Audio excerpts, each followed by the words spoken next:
Hello and welcome to the Hub Culture Chronicles, our ongoing podcast conversation on everything in the world of hub culture, situated this week at the Hub Culture Climate Campus in Belém for COP30.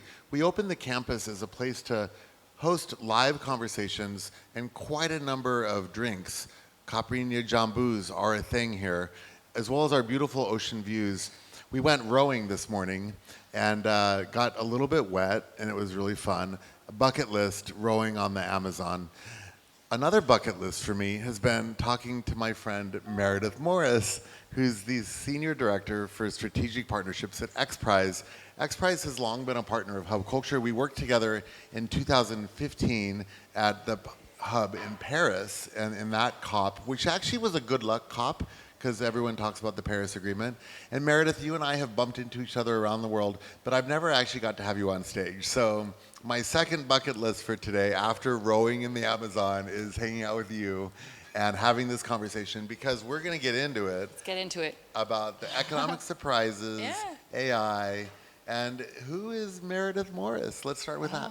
We're getting personal as Yeah, well. we start on the personal level. So I did the lazy version of rowing this morning, sunrise, which is just sitting on a boat, which was on my bucket list, but we did get to jump in the water and swim. So Okay. swimming surrounded by the Amazon rainforest was absolutely incredible. Oh, so good you for and you. I, here's to us with our bucket list moments out here in the Amazon.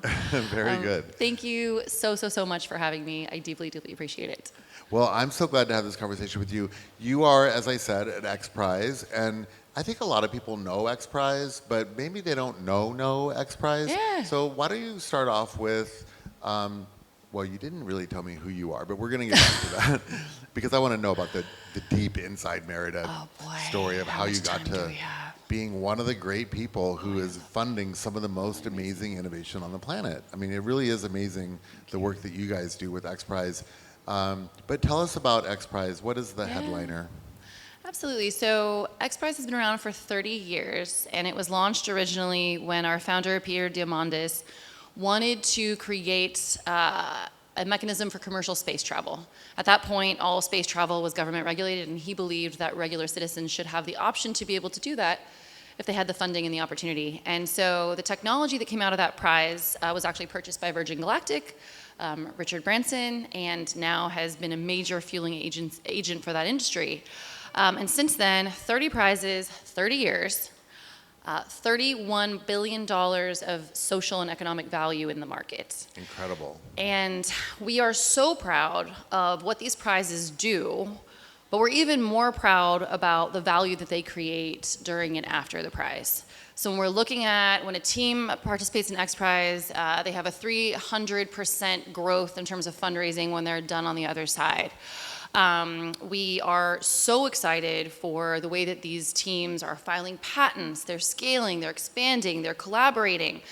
We have impact phases that focus on the so what of the technology and the solutions that are created out of this prize in terms of partnering with communities, making sure they're implemented, figuring out how to scale, and then always thinking about what the next thing is. So we have had some really exciting things at XPRIZE happen. Most recently, we released an impact report I guess a month ago. Every dollar put into an XPRIZE creates 60 in the market. So we believe that's a really valuable return on investment. Well, $60 for every dollar, it's not bad. No, it is good. And what we think is interesting about that is that it's, we're funded by philanthropic dollars. But there's opportunities for both sides of the house. When you're thinking about someone who cares about changing the world and also wants to create value on their impact investing side, we deliver that too. So again, started with space, and now we have moved into these sets of moonshot prizes across domains. I lead the Energy, Climate, and Nature partnership portfolio. Energy, climate, and nature. All three. It was just nature, and then energy and climate got snuck in there, and so now it's a whole big portfolio of all these cool things. And so I think you're going to tell us hopefully about Yes. some of these cool things, because I know, I'm not going to give it all away, but I know you guys have got some pretty cool stuff percolating in these areas. Yes. So what we're really trying to do under this domain is create prizes that are more programmatic and more series focused. So it doesn't stop and end with the prize, where we're thinking about how these different challenges stack. And for example, we announced a $100 million carbon removal prize in April. That was the largest amount of money that we've ever given away for a prize. But immediately, once that got launched, we announced that we're working on a methane prize. And methane is exponentially more detrimental in the environment than carbon is. Yeah. And if we actually remove significant amounts of methane from the atmosphere, we can see in our lifetime the dial turn back on temperature. The person who leads our domain says that if carbon is a marathon, methane is the sprint. Similar in the nature space, we're creating a series of nature prizes thinking about these different ecosystems land. What gets me up in the morning and gets me worried at night is around our coral regeneration and restoration prize, which I know you are also working on preserving this ecosystem that's about to go extinct. But we're also already thinking about mangroves, seagrass, coastal resilience, all of these things interconnect to be able to protect and value our oceans. And we need to be thinking about it more as a continuous program and not as a finite prize. So that's a really exciting development that we're moving forward to. So that's great to hear, because the Ocean Climate Fund is working on various initiatives as a result of us putting nature on our board. We put the Atlantic Ocean on our board 2 years ago, and that then resulted in the creation of a fund, which we never would have expected at the beginning. Right. But we did it for a lot of reasons, mostly because nature's on the board. But fundamentally, we also got educated, and we became aware of how crucial and underfunded the ocean space is. So I'm really happy to hear that XPRIZE has got this lens on oceans. And it's hard when you have so many things going on. Everyone talks about the poly crises, and these just everywhere you look, there's something that should be funded. Yep. You mentioned this return on investment, which is absolutely incredible. Like, if anybody could get $60 on $1 of return, that seems like a no-brainer. But you said energy, nature, and climate. I know that you guys are doing some stuff that's wide-ranging. So can you give us a window into, I want to go deeper on the oceans in a minute. Sure. But on land, and maybe in the air, tell us about some of the things you guys are working on. What are these exciting new prizes coming up? Sure, absolutely. So this is land, sea, and air, actually. So I'll start with this one. We recently received funding for the design around a decoding animal communication prize. It's called Interspecies Communication. It's going to focus on not only being able to decode animal communication, be able to prove two-way communication with a set of species over a period of years. So exciting. So what this prize will essentially do, it will change the way that humans interact with different types of creatures moving forward.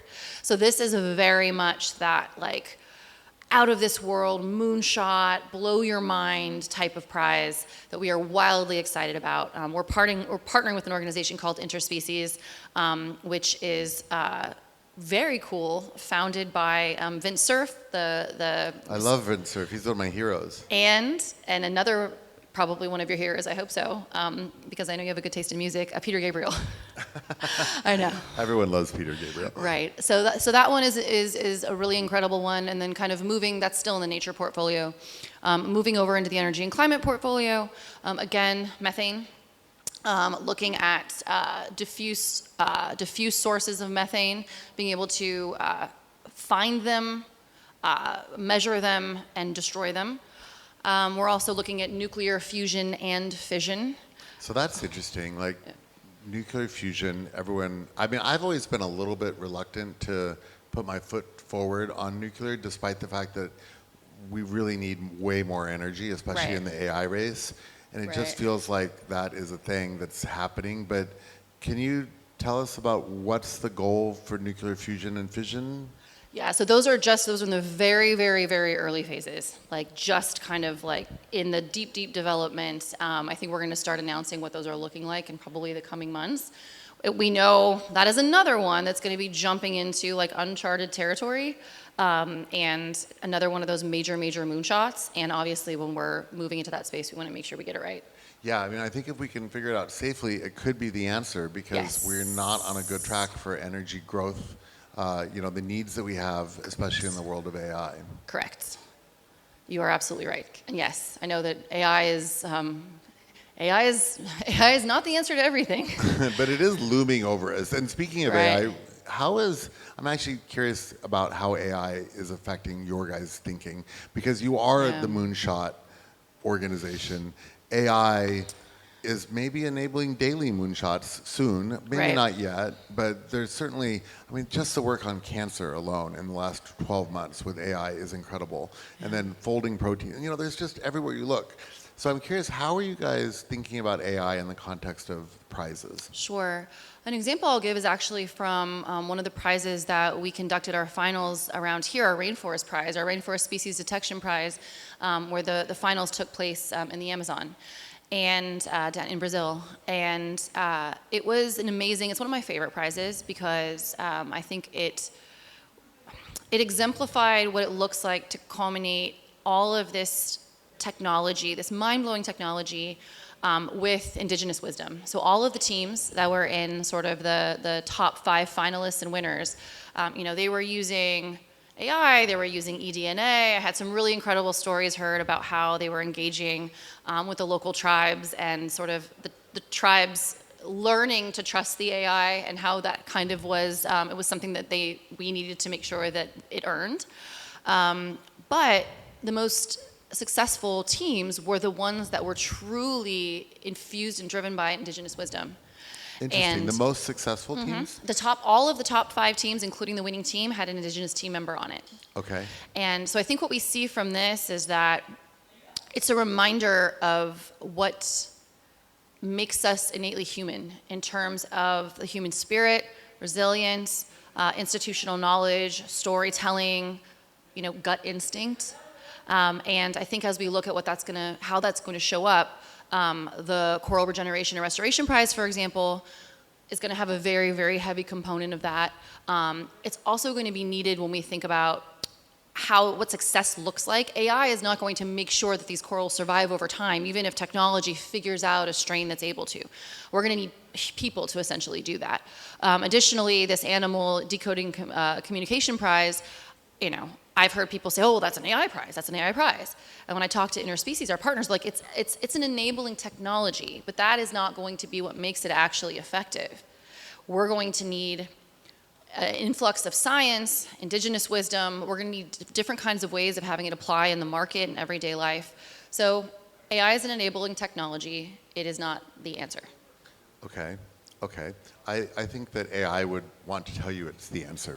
AI also gives very interesting dating advice and also never calls people out on their you-know-what. Yeah. That's true. It's, so as much as I value it when it comes to a lot of different things, I think that there's a wisdom component and a practicality component that we're missing.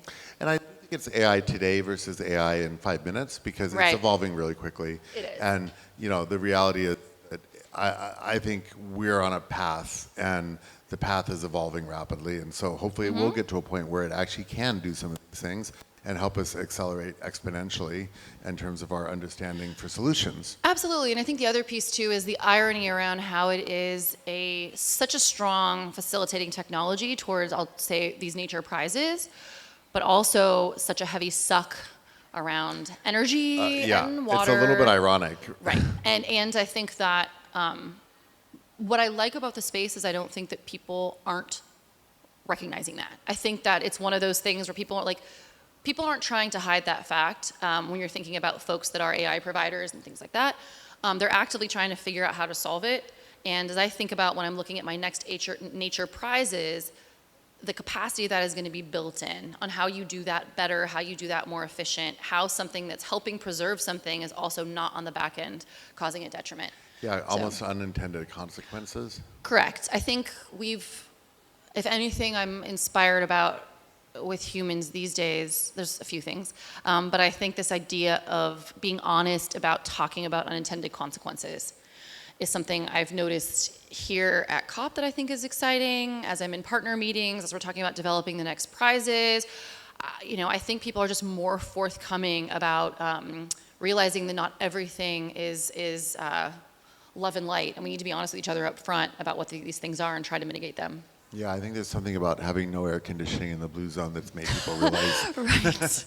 Right. So can we swim over to the oceans side of Yeah. XPRIZE? And Can you give us an overview about what you guys are working on there? You mentioned the Coral Sure. Reef project, which I know Yeah. has gotten a lot of attention in a very rapidly urgentifying, is that a word?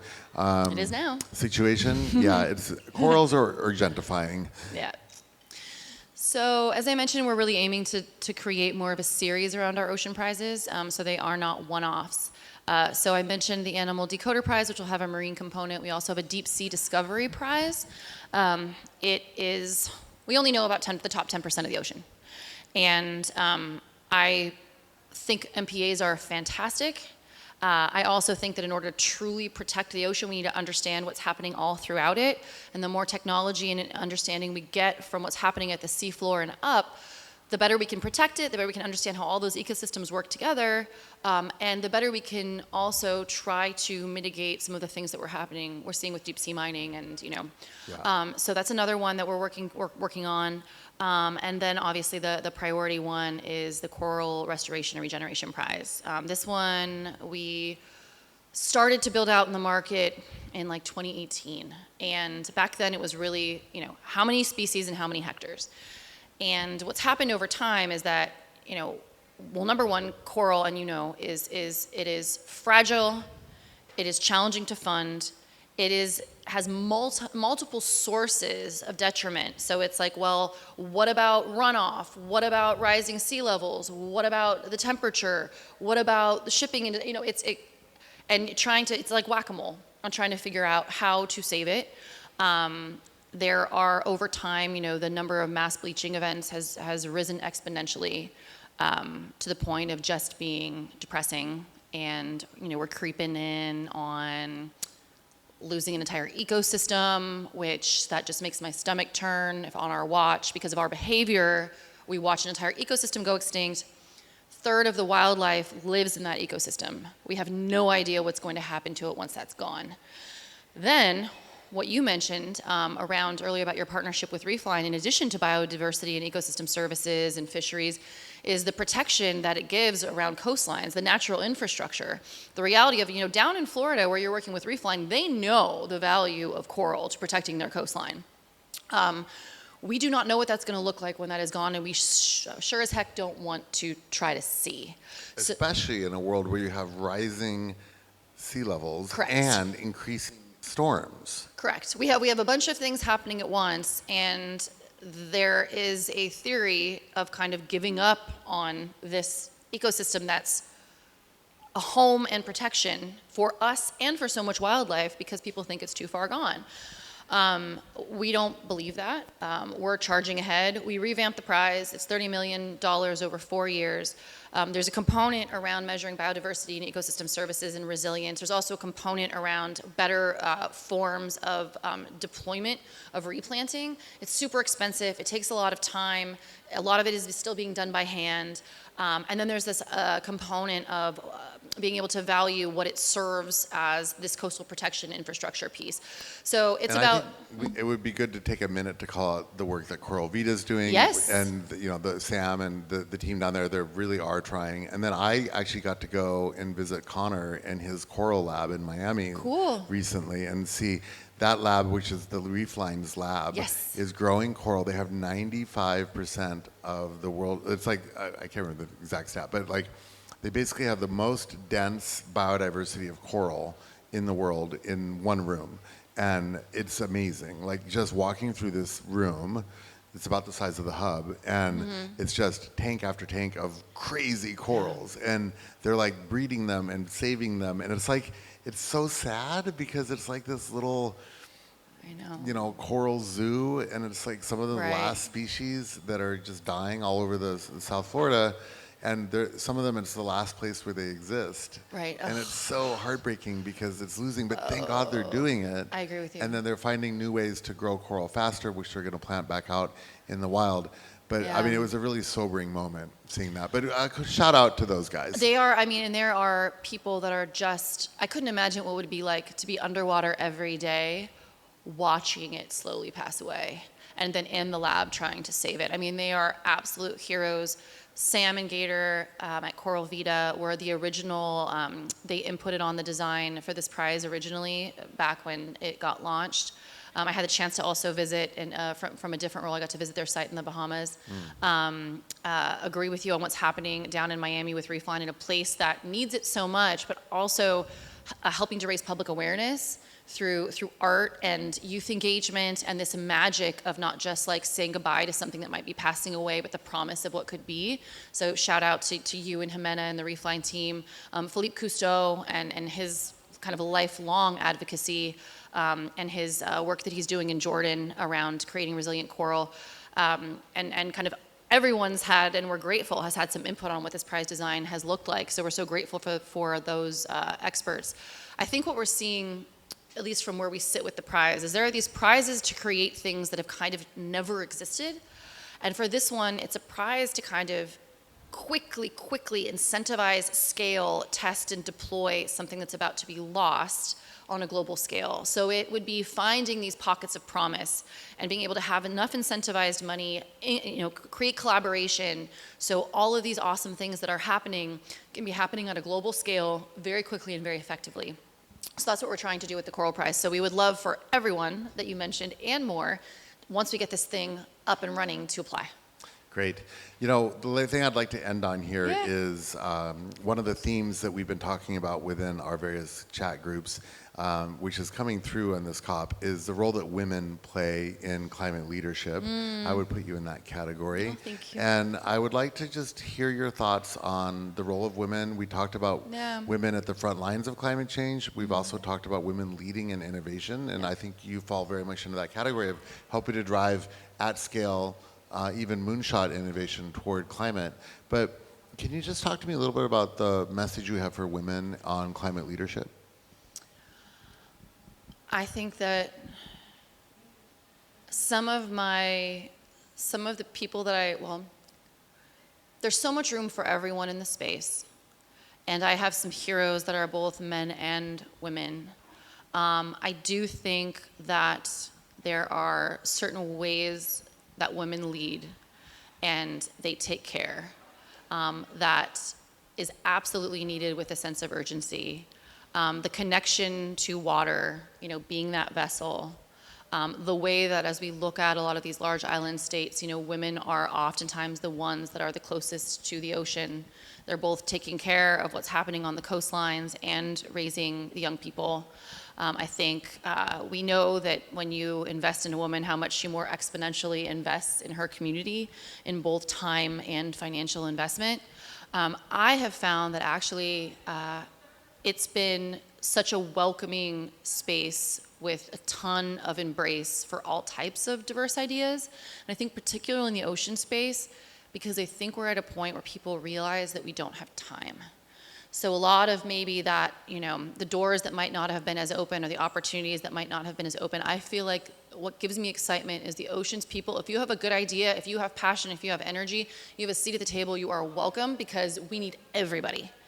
And even though we only get 1% of investment funding, which is a shame, and hopefully what we talked about this week here at COP and some of these other events will increase that exponentially, I feel like there was ever a time for women to be able to come in and do what they do best, which is multitask and get some you-know-what done. It is in the ocean space. Great. Inspiring. Let's get to work. Let's get to work. All right, Meredith, thank you so much for coming. I've now crossed off 2 bucket list items for today, so I hope we're going to get a 3rd bucket list somewhere out here in the Amazon before this is all over. Thank you for showing up. Not everybody actually showed up here in Belém. Thank you for showing up. Thank you for the work XPRIZE is doing. And on behalf of the Hub Culture team, please come find us for more episodes of the Chronicles and more conversations here at the Climate Campus. Signing off for now, maybe time for a cocktail. Sounds good. Thank you, friend. Thanks.